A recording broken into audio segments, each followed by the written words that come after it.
बात करते हैं कर्नाटक के सियासी संकट की। कर्नाटक के राज्यपाल थावरचंद गहलोत ने मुख्यमंत्री सिद्धारमैया के खिलाफ मुडा स्कैम में मुकदमा चलाने की अनुमति दे दी है। अब कांग्रेस ने राज्यपाल के इस फैसले को असंवैधानिक बताया है। वरिष्ठ वकील अभिषेक मनु सिंघवी ने इस पर आरोप लगाया कि राज्यपाल अपने आदेश से सरकार को अस्थिर करना चाहते हैं। सिद्धारमैया ने भी बयान जारी कर इसे सरकार और अपने खिलाफ एक साजिश बताया है। कर्नाटक में विधानसभा की 234 सीटें हैं, जिसमें से 137 सीटों पर कांग्रेस गठबंधन का वर्तमान में कब्जा है। ऐसे में सवाल ये उठ रहे हैं कि आखिर सिद्धारमैया और कांग्रेस को कर्नाटक में हॉर्स ट्रेडिंग का डर क्यों सता रहा है? क्या उसे ये भी डर सता रहा है कि उसकी सरकार गिर जाएगी? अब आइए समझते हैं कि हॉर्स ट्रेडिंग किस तरीके से होता है और इसके मायने क्या हैं। कैम्ब्रिज डिक्शनरी के मुताबिक हॉर्स ट्रेडिंग का बार्गेनिंग यानी कि सौदेबाजी से जुड़ा हुआ एक शब्द बताया गया है। ये शब्द पहले अरब देशों में घोड़ों के व्यापार के लिए इस्तेमाल किया जाता था। साल 1990 में भारतीय राजनीति में भी इसका प्रयोग किया जाने लगा। अब राजनीति में इसका प्रयोग नेताओं को तोड़ने के लिए किया जाता है और कई बार एक पार्टी जब दूसरी पार्टी के नेताओं को लालच और डर के नाम पर तोड़ लेती है तो कहा जाता है कि भाई हॉर्स ट्रेडिंग किया गया है। पिछले एक दशक का रिकॉर्ड अगर हम देखते हैं तो भारत में महाराष्ट्र और कर्नाटक राजनीतिक अस्थिरता का हमेशा केंद्र रहा है। कांग्रेस को कर्नाटक में सरकार अस्थिर होने का डर क्यों सता रहा है, आइए ये समझने की कोशिश करते हैं। दरअसल ये पहली बार नहीं है, 2019 में भी गिर चुकी है कर्नाटक सरकार और इस डर की वजह है इसकी टाइमिंग। सिद्धारमैया के खिलाफ जो एक्शन राज्यपाल ने लिया है वो लोकसभा चुनाव के ठीक बाद लिया गया है। आपको बता दें कि साल 2019 में लोकसभा चुनाव के समय जब जनता दल सेक्युलर और कांग्रेस की सरकार थी, तब लोकसभा चुनाव के तुरंत बाद एचडी कुमारस्वामी की सरकार गिर गई। उस वक्त कांग्रेस के 15 विधायक बागी हो गए थे और कांग्रेस ने इन विधायकों को रोकने की तमाम कोशिशें की, लेकिन विधायकों को रोक नहीं पाए। हालांकि इस बार की परिस्थितियां कुछ अलग हैं। कांग्रेस अकेले अपने बूते पर इस बार सरकार में है और पार्टी के पास बहुमत से 25 विधायक ज्यादा हैं, लेकिन इसके बावजूद 2019 की घटना की वजह से पार्टी अभी भी डरी हुई है। इसके पीछे कई वजह बताई जा रही हैं। खासतौर पे कर्नाटक कांग्रेस की आंतरिक गुटबाजी भी एक वजह बताई जा रही है।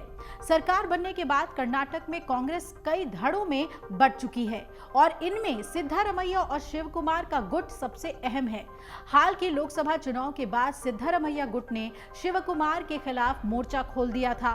सिद्धारमैया गुट के 3 मंत्री लगातार शिव कुमार के खिलाफ बयान दे रहे थे और इन मंत्रियों के 2 प्रमुख मांगे थी। डीके शिव कुमार के अलावा कर्नाटक में कम से कम 2 डेप्यूटी सीएम बनाए जाएं। 1 पोस्ट 1 पर्सन फॉर्मूला के तहत शिव कुमार से प्रदेश अध्यक्ष की कुर्सी ली जाए।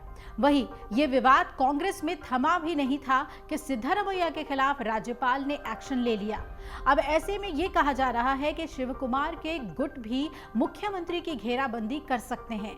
हालांकि डीके शिव कुमार ने सिद्धारमैया का बचाव किया है और कहा है कि हमारे पास पर्याप्त बहुमत है। सिद्धारमैया मुख्यमंत्री पद से अभी नहीं हटने जा रहे हैं। अब आपको बता दें कि सिद्धारमैया के जेल जाने की अटकलें अभी से लगने लगी हैं। देश में अब तक जितने भी मुख्यमंत्रियों के खिलाफ राज्यपाल ने जब जब मुकदमा चलाने को लेकर मंजूरी दी है, उन सभी को जेल जाना पड़ा है और इस फहरिस्त में लालू प्रसाद यादव से लेकर बीएस येदियुरप्पा और अरविंद केजरीवाल का नाम शामिल है। साल 1997 में लालू यादव के खिलाफ बिहार के तत्कालीन राज्यपाल AR किदवई ने चारा घोटाला मामले में केस चलाने को लेकर मंजूरी दी थी और राज्यपाल की मंजूरी मिलते ही सीबीआई केस में एक्टिव हो गई और जांच के बाद लालू की गिरफ्तारी हुई।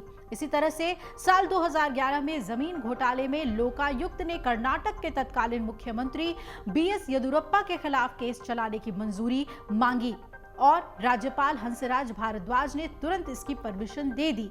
कोर्ट से वारंट निकलने के बाद येदियुरप्पा को गिरफ्तारी देनी पड़ी और दोनों ही नेताओं की गिरफ्तारी की वजह से मुख्यमंत्री की कुर्सी भी छोड़नी पड़ी। 2022 में दिल्ली में शराब घोटाला का कथित मामला सामने आया।